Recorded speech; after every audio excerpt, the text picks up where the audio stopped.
Assalamualaikum warahmatullahi wabarakatuh. Kami dari kelompok 7 ingin melakukan presentasi hasil akhir dari tugas masing-masing.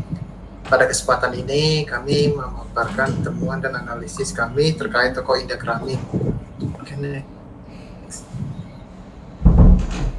Sebelumnya, izin perkenalkan diri. Saya sendiri dengan nama Rifki Caputra dengan NPM 4523210095. Dengan saya Kakak Bilama dengan NPM 4523210008.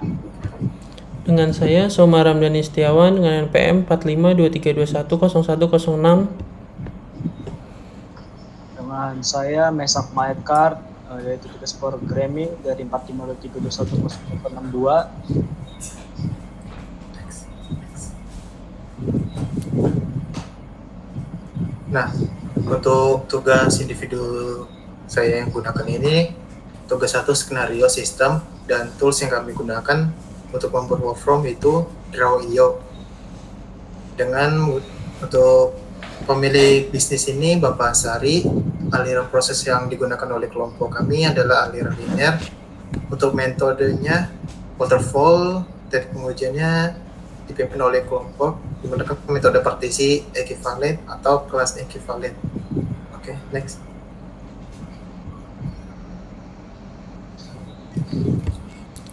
Yang berikutnya di sini ada saya sendiri Soma Ramdhani Setiawan dengan NPM 4523210106 dari kelompok 7. Tugas individu saya di sini adalah tugas 2 yaitu sebagai perancangan. Yang saya buat dalam perancangan di sini adalah ada APL, DFD, ERD, activity, use case, sequence, kelas diagram, serta tools yang saya gunakan dalam membuat segala diagram tersebut. Saya menggunakan tools berupa Draw.io. Untuk judul kelompok kami di sini ada toko Indah Keramik. Lokasi bisnis yang diamati oleh kelompok saya di sini ada di Jalan Gunung Sahari nomor 18A RT 1 RW 9 Pademangan Baru, Kecamatan Pademangan, Jakarta Utara, daerah khusus Ibu Kota Jakarta, dengan kode pos 14420. Pemilik bisnisnya yaitu Bapak Ansari. Aliran proses yang dibuat oleh kelompok kami di sini aliran linear. Metode perancangan yang dipilih oleh kelompok kami di sini waterfall. Teknik pengujian yang dipilih oleh kelompok kami di sini metode partisi ekivalen atau kelas ekivalen. Dan saya dengan NPM 4523210008 dengan AKB Muhammad. Tugas individu yang saya gunakan dan toolsnya adalah saya di sini sebagai tugas 3 yaitu perancangan yang membuat database LOC table dan menghitung presentasi biaya LOC dan memperlihatkan database yang ada. Di sini saya menggunakan tools yang digunakan adalah MySQL dan SMPP. Di sini kami memilih judulnya yaitu toko Indah Keramik. Lokasi bisnis yang diamati adalah di Jalan Gunung Sahari nomor 18A RT 01 RW 09 Pademangan Baru, Kecamatan Pademangan, Jakarta Utara, daerah khusus Ibu Kota Jakarta, dengan kode pos 14420. Dengan pemilik bisnisnya adalah Bapak Ansari. Aliran proses yang digunakan oleh kelompok kami adalah aliran linear dan metode perancangan yang dipilih oleh kelompok kami adalah waterfall. Teknik pengujian yang dipilih oleh kelompok kami adalah metode partisi ekivalen atau kelas ekivalen. Di sini dengan saya sendiri Mesak Maekar yaitu tugas programming. Jadi tugas saya yaitu membuat program berdasarkan tampilan web dan tools-tools yang saya gunakan antara lain yaitu PHP MyAdmin, SQL, dan VS Code, dan frameworknya saya menggunakan Bootstrap dan Fonts Awesome. Judul kelompok kami adalah Toko Indah Keramik. Lokasi bisnis yang diminati seperti terlihat di dalam PPT. Pemilik bisnisnya Bapak Ansari, aliran prosesnya itu aliran linear dan metode perancangannya waterfall, serta teknik pengujian itu metode partisi ekivalen atau kelas ekivalen. Nah, untuk tugas ini saya sebagai skenario dan workflow bisnis. Di sini saya akan menjelaskan tentang latar belakangnya dulu. Toko Indah Keramik itu adalah sebuah usaha retail keramik di Jalan Gunung Sahari Raya 18A yang masih tercatat transaksi, stok, dan laporan keuangan secara manual, sehingga sering terjadinya data itu tidak akurat, laporan terlambat, dan stok sulit dipantau. Untuk mengatasi ini, kelompok kami pada tanggal 8 Maret 2025 telah mewawancarai pemilik Bapak Ansari dan Ibu Wiwin selaku wawancara kami. Sistem dirancang dengan model waterfall dan diagram aliran linear agar proses lebih terstruktur dan jelas. Diharapkan sistem ini membuat operasional lebih cepat, akurat, dan meningkatkan layanan pelanggan. Untuk presentasi proses komunikasi ini, untuk wawancara kepada Bu Wiwin, kami membuat pernyataan dari pertama fungsi-fungsi yang tidak benar hilang. Nah, pertanyaannya itu berupa sistem akan menampilkan notifikasi setelah barang sudah tercapai tujuan ke pengguna. Tombol atau submit tidak merespon saat ditekan. Yang terakhir, tombol search tidak menampilkan hasil jika barang itu tidak tersedia. Nah, untuk pendapatan dari Bu Wiwin itu, dia memberikan respon sangat setuju dan setuju. Nah, untuk di dua ini kesal interface itu berupa proses tampilan akan lama jika koneksi internet lambat dan ukuran tombol terlalu kecil dan sulit untuk diklik perangkat mobile saat mau dipilih keranjang. Untuk Bu Wiwin sendiri, dia sangat setuju untuk menampilkan fitur-fitur seperti yang ada di situ. Okay, next. Nah, untuk terakhir, nomor 2 itu warna teks tidak kontras dengan latar belakang.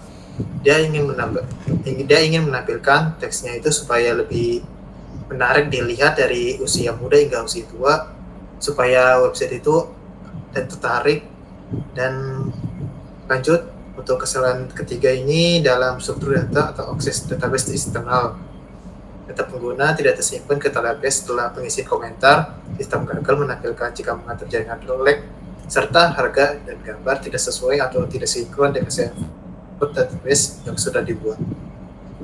Nah, di sini dia wawancaranya dengan memberikan respons sangat setuju. Respons setuju. Lalu di bagian kesalahan kinerja, bila waktu loading halaman lebih aplikasi mengalami lag saat memproses data besar dan proses login membutuhkan waktu yang lebih lama. Di sini Bu Wiwin memberikan respon sangat tidak setuju karena itu akan mengganggu ke user atau pengguna itu. Nah, lanjut di bagian terakhir, inisialisasi dan kesalahan. Di sini kami mewawancarai Bu Wiwin mengenai sistem akan gagal saat mencoba login berulang-ulang. Sistem akan langsung membatalkan pesanan jika gagal melakukan pembayaran, dan aplikasi yang sudah dihapus akan disuruh login ulang saat mau download lagi. Di sini beliau dijawab dengan sangat setuju seperti ada di gambar ini. Oke, next. Nah, berikut untuk platform bisnisnya yang terdiri dari permintaan barang ke gudang. Aktornya itu berupa barang dan gudang. Kita mulai dari identifikasi kebutuhan dari barang tersebut, overview permintaan barang, isi detail barang, kirim ke bagian gudang. Maka ke bagian gudang akan mengecek ketersediaan barang. Lanjut ke barang tersedia apakah ada atau tidak. Jika tidak, maka mengkonfirmasi barang tersebut tidak tersedia dan selesai. Jika iya, maka siapkan barang, buatkan surat jalan bukti pengeluaran, dan serahkan ke barang tersebut. Maka si barang akan menerima barang dan menandatangani bukti terima ke barang. Maka barang akan mengambil stok dan selesai. Lanjut ke permintaan barang ke supplier. Di sini terdiri ada 2 aktor, yaitu pembelian dan supplier. Kita mulai dari pembelian, start, rekap kebutuhan barang, buat invoice order, pembelian, lalu minta persetujuan. Persetujuan itu setuju atau tidak. Jika tidak, maka akan merevisi PO-nya. Jika iya, maka akan kirimkan PO ke supplier. Maka supplier itu akan menerima PO dan memberikan konfirmasi pengiriman ke pembelian. Lanjut di bagian pembelian akan dibuat jadwal pengiriman dan diakhiri tunggu pengiriman barang itu sampai ke tujuan selesai.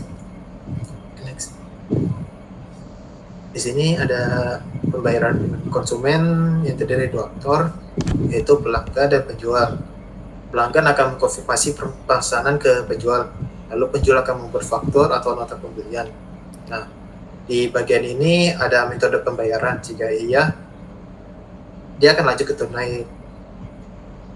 Apakah si pelanggan itu mau menerima tunai? Jika iya, dia akan menerima uang langsung beli secara cash. Jika tidak, maka dia lanjut ke bagian transfer.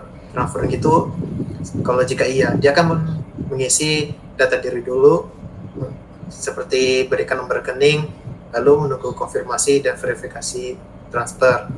Jika tidak, maka dia akan melakukan lanjut debit atau kredit. Nah, di sini jika tidak, maka selesai. Lalu jika iya, maka dia akan melakukan proses kartu, lakukan pengisian kartu, dan cetak struk EDC. Nah, di bagian sini jika dia setuju, maka penjual akan menerima pembayaran dan melakukan cetak struk atau kwitansi dan serahkan struk itu ke pelanggan. Maka si pelanggan menerima struk, selesai. Lanjut di bagian pembayaran ke supplier. Di sini terdiri dari 3 aktor, dari pembelian, keuangan, dan supplier. Nah, kita mulai dari supplier itu akan mengirimkan invoice ke pembelian, maka pembelian akan menerima invoice dari supplier dan mengecek barang itu invoice. Nah, jika sesuai atau tidak, jika tidak, maka akan konfirmasi ke supplier dan melakukan minta revisi invoice ke supplier. Maka supplier akan menerima konfirmasi atau revisi, selesai. Jika invoice sesuai, maka akan melanjutkan mencatat dalam hitungan dan menentukan jadwal pembayaran. Nah, jika sudah jatuh tempo, maka jika tidak, tunggu jadwal jatuh tempo itu sudah selesai. Jika iya, maka siapkan pembayaran dengan metode tersebut. Nah, seperti di bawah ini, ada tunai, cek giro, atau transfer bank. Jika tidak, maka selesai.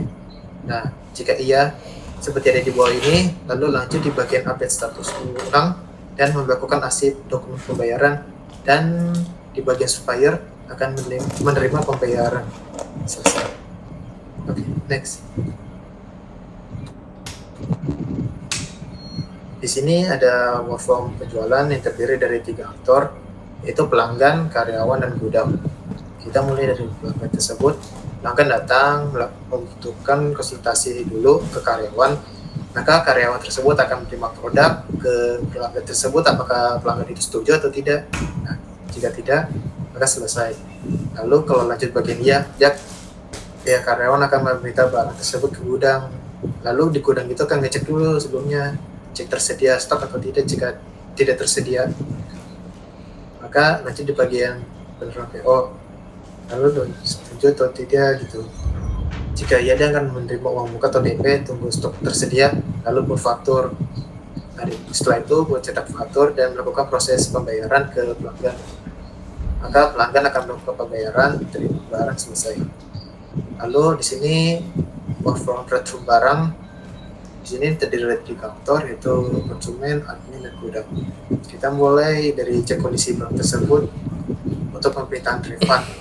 Lalu di bagian ke admin akan menerima permintaan refund tersebut, apakah disetujui atau tidak. Jika tidak, akan dibatalkan atau selesai. Jika iya, dia akan melakukan verifikasi apakah bisa direfund terlebih dahulu, lalu memberikan nota pembelian ke konsumen. Nah, ke konsumen ini itu sifat opsional, tergantung konsumennya memberikan nota pembelian. Lalu lanjut di bagian bawah, menginstruksikan gudang untuk proses retur. Maka gudang akan menerima struktur retur dan diakhiri pengiriman barang nanti ke konsumen. Selesai.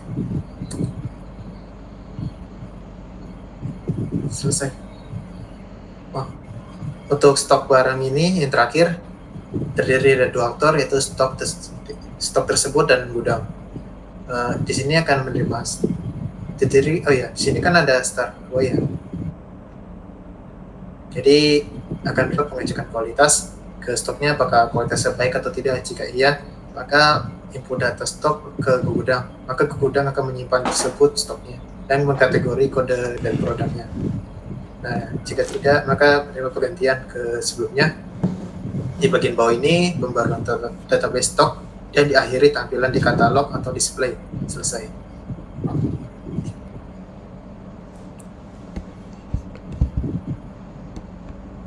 Selanjutnya di sini ada bagian saya di sini membuat APL-nya. Di sini manajemen usernya itu user, terus ke bawahnya ada user. Setelah itu tabel masternya di sini ada pemilik, admin, pelanggan, serta untuk di sebelah kanannya ada info pemilik, info admin, info pelanggan. Terus turun ke bawah di sini ada penjualan produk dengan tabel sebelah kirinya ada stok barang.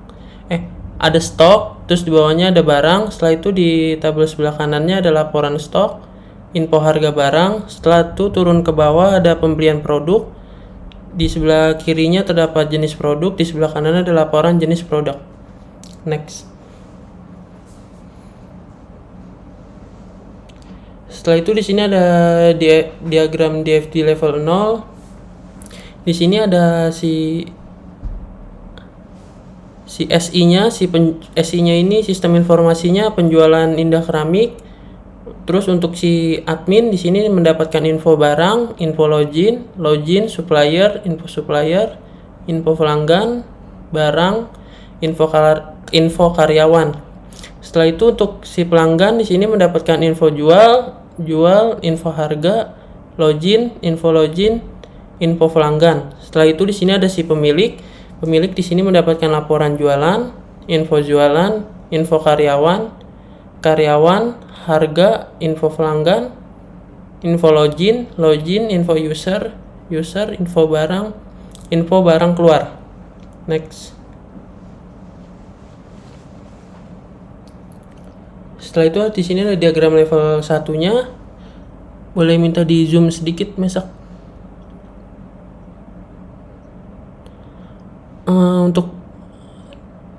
Cukup untuk si pelanggan di sini sebagai manajemen usernya dan si admin juga sebagai manajemen usernya. Setelah itu si pemilik pun menjadi manajemen usernya. Setelah itu di sini pelanggan bisa mendapatkan login serta mendapatkan info login. Setelah itu pada tabel masternya si pelanggan itu dapat info barang, info harga, info pelanggan. Setelah itu mendapatkan info jual.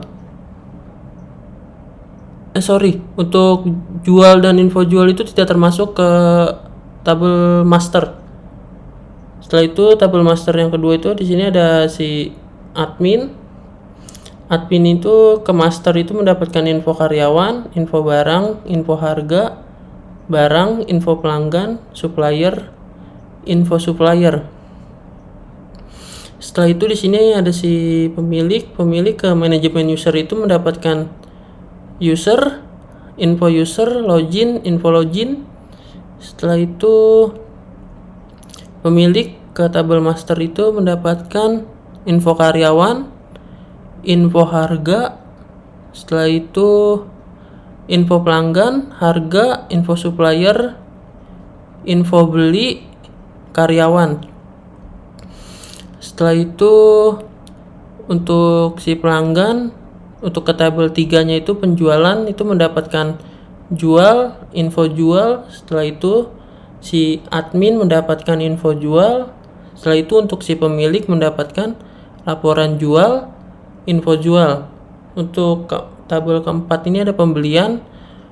Di ke bawah sedikit, Mesak, di scroll ke bawah sedikit.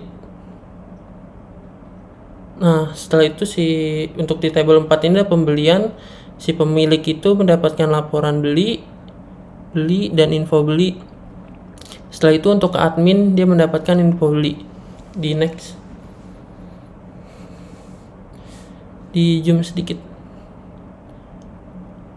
Oke, di sini selanjutnya ada diagram level 2 proses 1. Untuk tabel pertama di sini ada 1.1-nya itu ada login. Login itu mengarah ke user mendapatkan info user, ke pelanggan dapat login dan mendapatkan info login.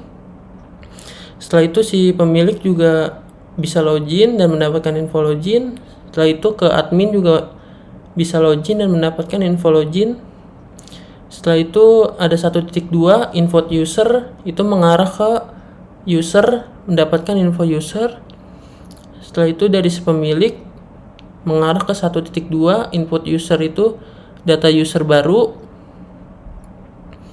Setelah itu di sini ada 1.3 edit delete user, mengarah ke user, itu mendapatkan edit atau delete user. Setelah itu dari user ke 1.3-nya itu telah diedit atau delete user. Terus untuk dari pemilik ke 1.3-nya itu request edit atau delete user. Setelah itu di sini ada 1.4 view user. Dari table 1.4 itu mengarah ke pemilik, itu mendapatkan info view user. Terus dari user ke 1.4 itu mendapatkan view semua data user. Di next, di zoom.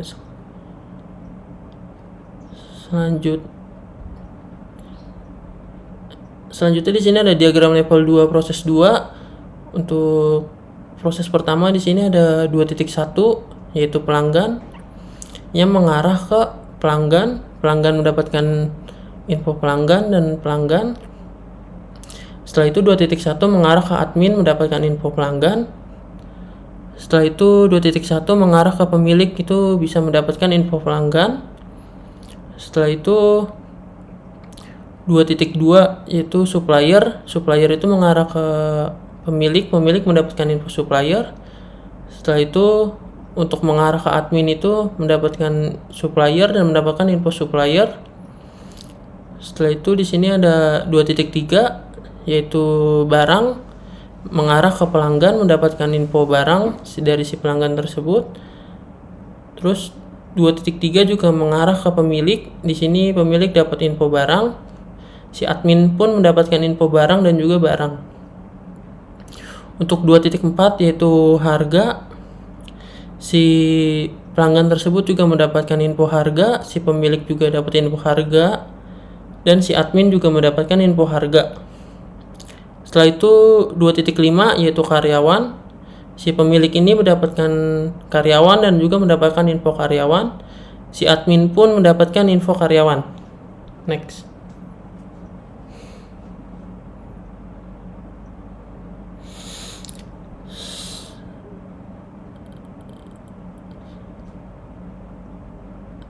Sebelahnya besok. Setelah itu di sini ada diagram level 2 proses 2.1 di sini itu. Di sini tuh ada 2.1 yaitu pelanggan. Oh, ini udah di next deh. Oh, berarti sekarang lanjut ke bagian ERD-nya. Di sini ada si admin dengan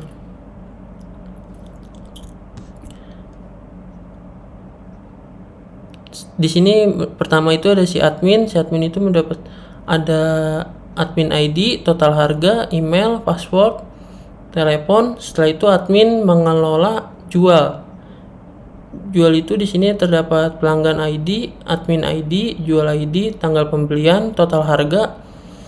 Setelah itu di sini ada pelanggan ID, nama, alamat, kota, kode pos, telepon, email, dan si pelanggan dapat melakukan jual.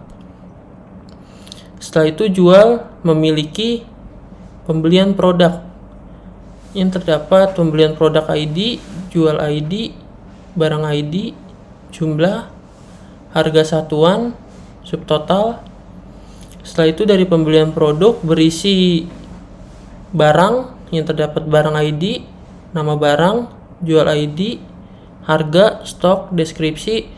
Setelah itu di sini paling atas ada supplier itu supplier ID, nama supplier, kontak name, alamat, kota, kode pos, negara, telepon, dan si supplier ini bisa menyuplai barang. Next. Di zoom Max. Dari atas. Lagi.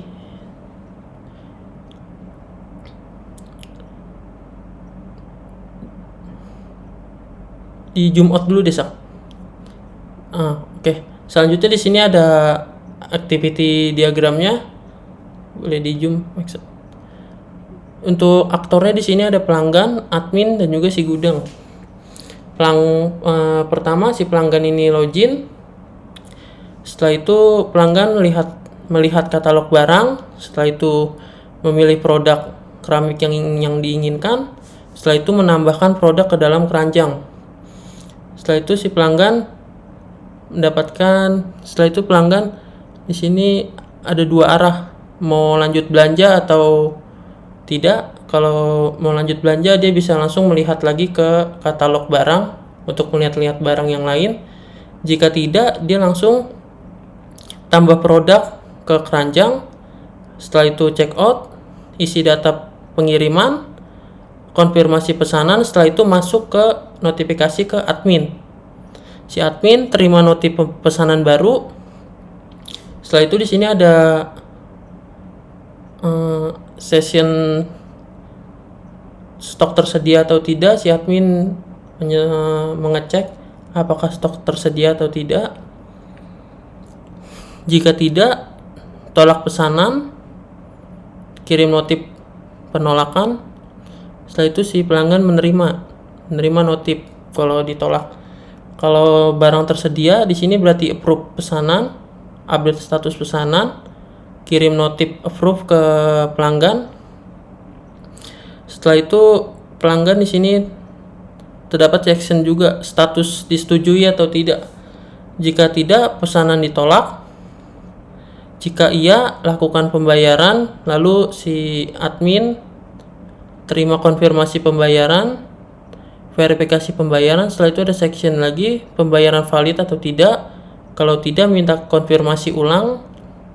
Jika iya, kirim instruksi ke gudang. Setelah itu si gudang ini terima instruksi pengiriman. Setelah itu gudang ngecek lagi stoknya apakah tersedia atau tidak. Jika tidak, di sini koordinasi dengan supplier, tunggu barang dari supplier, terima barang baru, verifikasi barang masuk, update stok masuk. Jika iya, di sini langsung siapkan barang, verifikasi quantity barang, packing barang, update stok barang, siapkan dokumen pengiriman. Setelah itu koordinasi dengan kurir, kirim barang, update status pengiriman, lalu masuk lagi ke admin, terima update dari gudang. Setelah itu update status pesanan, lalu masuk lagi ke pelanggan, tunggu konfirmasi pengiriman. Barang telah diterima, konfirmasi penerimaan. Setelah itu tadi yang dari update status pesanan itu si admin lanjut ke bawah, yaitu kelola data pelanggan, kelola data supplier, kelola katalog produk. Tadi lanjut ke bagian gudang. Dari update status pengiriman turun ke bawah, yaitu monitor status pengiriman. Setelah itu ada section barang sudah sampai atau belum. Jika iya, konfirmasi pengiriman berhasil, update laporan pengiriman. Jika tidak, lacak dan follow up konfirmasi pengiriman ulang dan mengarah ke koordinasi dengan kurir. Next. Setelah itu di sini ada use case-nya.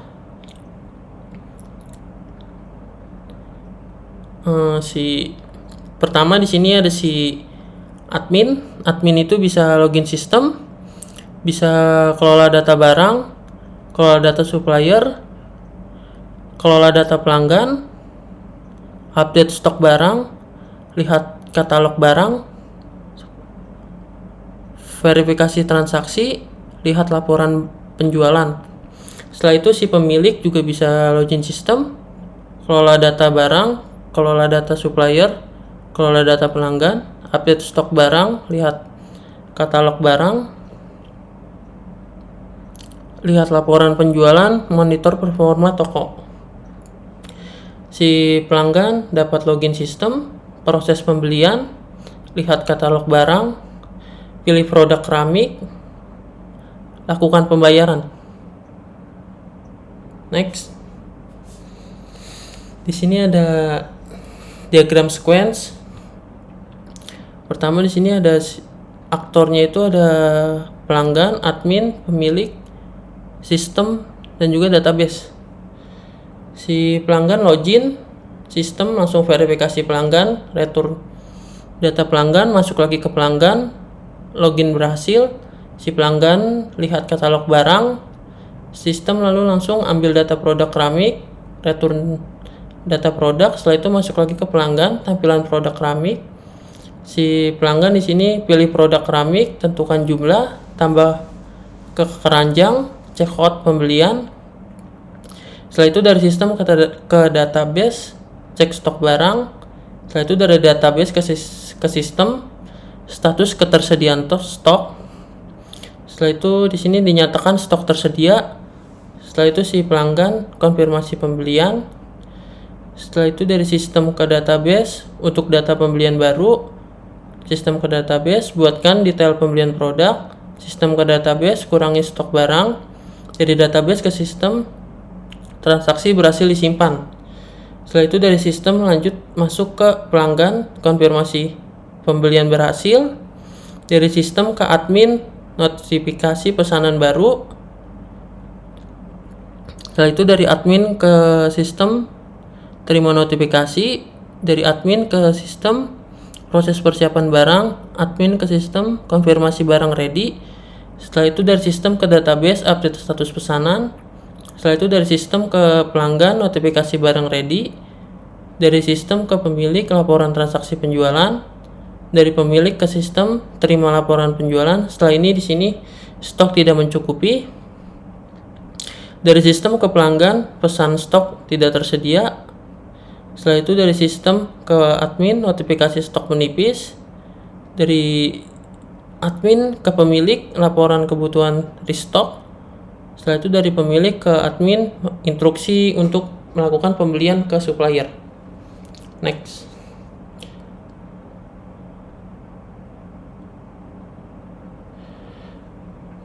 Setelah itu di sini ada kelas diagramnya. Untuk pelanggan di sini ada pelanggan ID, yaitu datanya in. Untuk nama itu datanya string, untuk alamat string, kotak string, kode pos string, telepon string, email string. Setelah itu sini get pelanggan infonya itu string, get untuk update pelanggannya itu void, delete pelanggannya itu void. Setelah itu pelanggan membeli ke tabel penjualan produk dengan isi penjualan ID datanya in, pelanggan ID datanya in, admin ID datanya in, tanggal penjualan itu date time, total harga itu desimal. Setelah itu untuk create penjualan datanya itu void, menghitung total desimal, get penjualan detail itu string. Setelah itu ada si admin itu admin ID dengan data in, nama itu dengan string, email string, password string, telepon string. Setelah itu ada login itu boolean, untuk kelola barang itu void, proses pembelian itu void. Setelah itu admin mengelola penjualan produk. Si admin juga dapat mengelola pembelian produk dengan data supplier ID in, barang ID in, admin ID in, tanggal pembelian date time, jumlah in, harga beli desimal, total biaya desimal, create penjualan void, menghitung total desimal, update stock void. Setelah itu dari penjualan produk di sini mencakup pembelian produk. Setelah itu dari supplier di sini ada tabel supplier ID datanya in, nama supplier ID string, kontak name string, alamat string, kotak string, kode pos string, negara string, telepon string. Setelah itu get supplier di sini juga string, update supplier void, delete supplier di sini void. Setelah itu dari supplier mengarah ke barang yang menyediakan. Jadi si supplier menyediakan barang. Di sini ada tabel barang, di sini ada barang ID dengan data in, nama barang string, supplier ID in, harga desimal, stok itu in, deskripsi string. Setelah itu ada get barang info string, update stock void, quantity in, update harga void, cek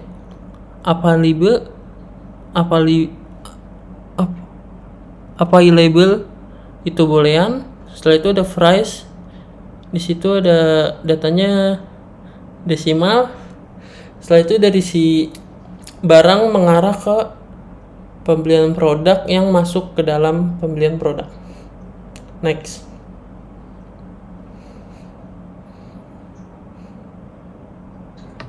Oke, selanjutnya adalah menghitung biaya LOC. Di sini saya akan menghitung biaya total yang akan dibuatkan di dalam sistem sebagai berikut, yaitu pertama dari estimasi sebelumnya yaitu ada 15.419 LOC, lalu ditambahkan dengan dan direvisikan menjadi 15.409 ditambah 2.200 LOC.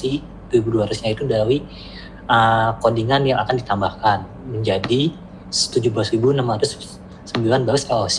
Nah, di dalam satu programmer hanya sanggup menyediakan sekitar 609 dari LOC per bulan.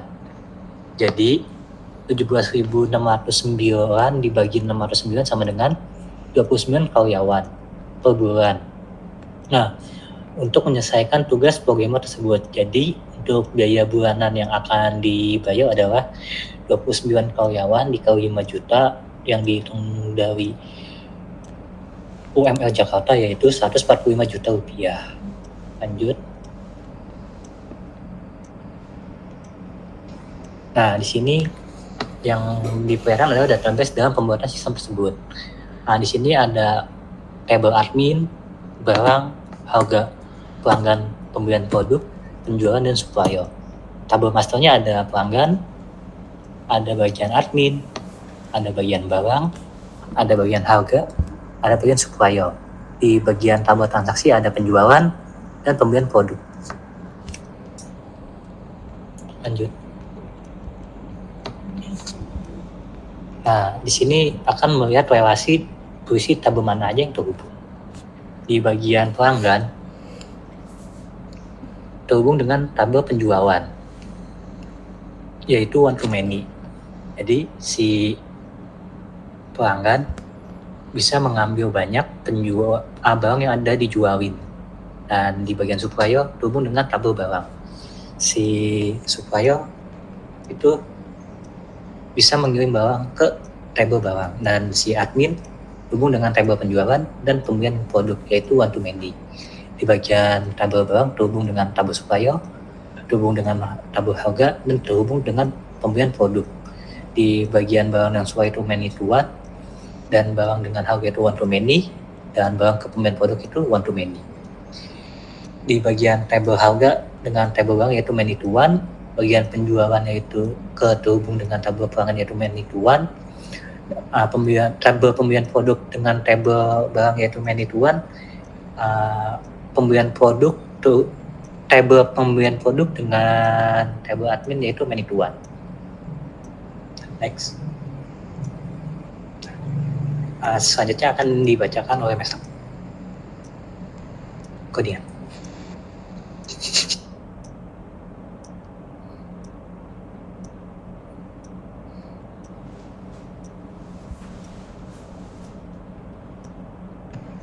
Nggak dijelasin itunya, Sak. Ini dulu kan sesuai dengan tugas gue nggak lupa nyebutin ini juga, soalnya kalau gue kan semua kan tugasnya full, gue kalau nggak full nanti jadi siap. Lanjut. Dan tugas saya yang pertama itu estimasi proyek perangkat lunak. Jadi di sini saya akan melihat berapa banyak codingan saya menurut perkiraan saja. Jadi itu codingan yang sering ditampilkan atau gampang dibuat, sedangkan SM itu rumit tapi masih bisa dibuat. Sementara space itu logikanya jadi susah dibuat, agak kompleks dan jarang dijumpai. Di sini di login system ada 100 SOPT, 150, 200, jadi kalau di total menjadi 150. Dan untuk kelola data barang totalnya menjadi 300 LOC, dan kelola data pelanggan menjadi 250 LOC, proses pembelian totalnya menjadi 350 LOC, dan kalau data supplier 200 LOC, update stok barang 150 LOC, lihat katalog barang 150 LOC, dan lakukan pembayaran 300 LOC, dan verifikasi transaksi 250 LOC. Jadi baris kode transmisinya terestimasinya jadi 2200. Oke, kita lanjut ke codingan.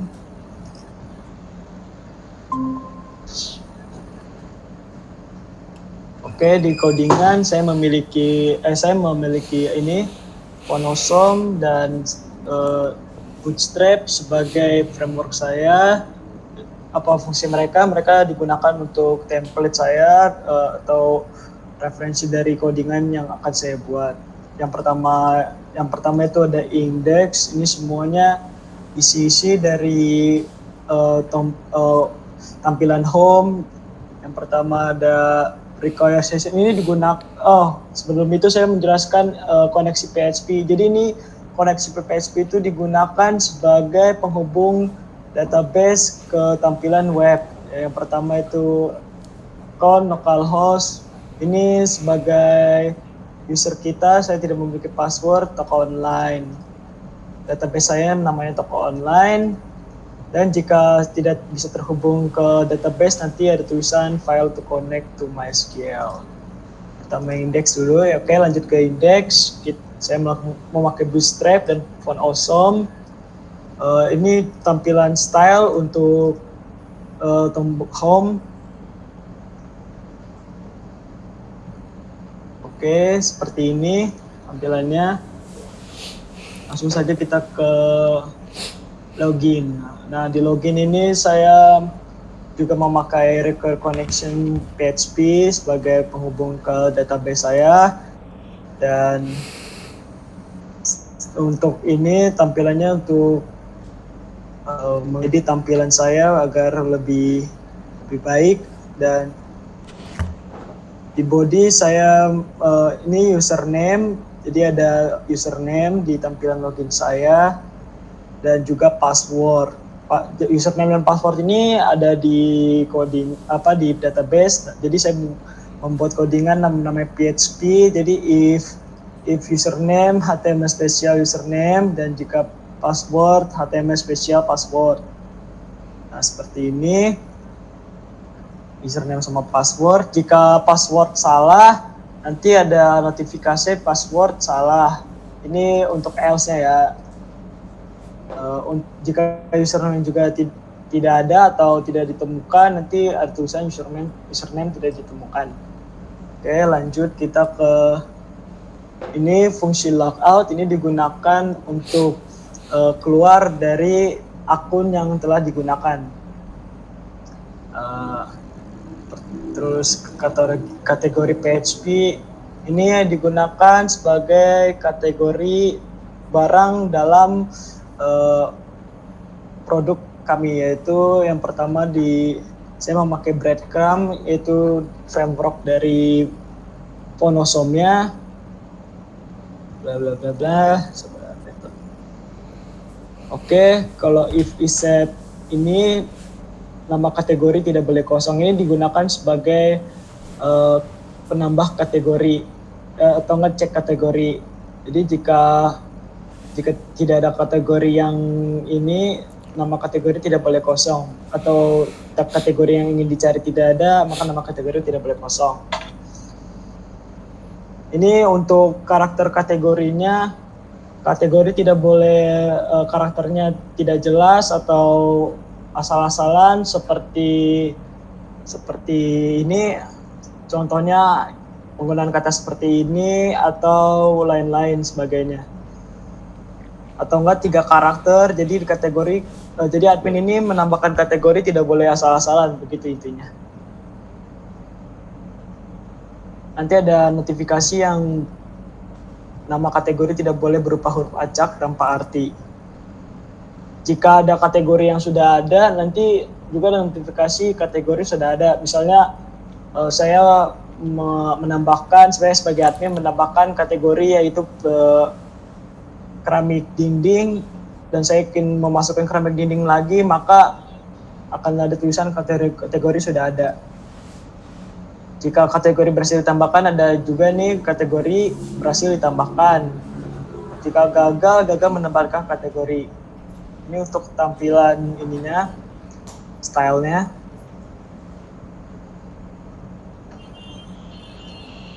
Gini untuk tampilan list kategori. Jadi di kategori saya memiliki list nomor, nama, sama action. Action ini digunakan untuk edit sama delete kategori. Oke, langsung saja kita ke produk. Kategori detail dulu. Di kategori detail tidak jauh beda, tapi di detail kategori ini digunakan untuk edit dan delete. Ini edit beserta delete kategori yang akan ingin di delete atau diedit. Jadi saya memakai logika if. Jika if saya kategori, saya masukin kategori, data kategorinya. Terus ini sebagai refresh di dalam halaman web agar kontennya terrefresh 0 detik. Dan untuk jika sudah ditambahkan jika kategori sudah ada, silakan masuk kategori lain. Jika diedit sudah kayak gini, terus kalau sudah berhasil diedit, kategori berhasil diupdate, dan jika berhasil dihapus, nanti ada tampilan kategori berhasil dihapus. Untuk gagal menghapus juga ada tampilannya. Untuk tampilan navbar seperti ini, oke, langsung saja kita masuk ke dalam webnya.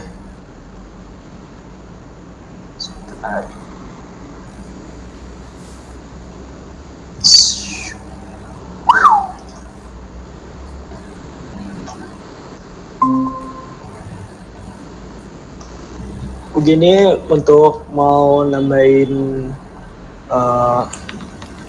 ini tampilan untuk adminnya, untuk menambahkan kategori, semisal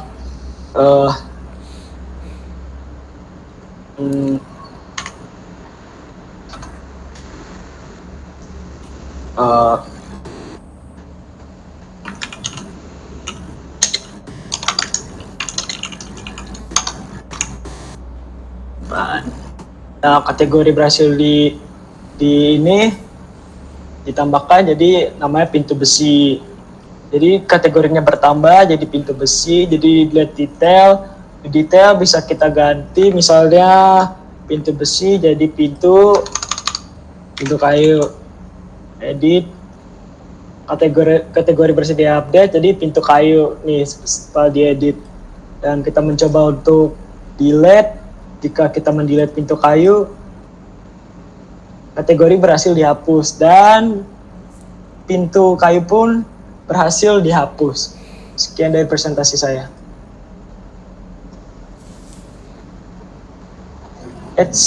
Kembali.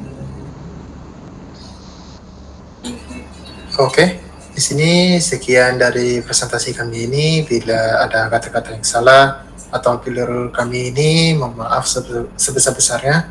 Kami akhiri ini. Assalamualaikum warahmatullahi wabarakatuh.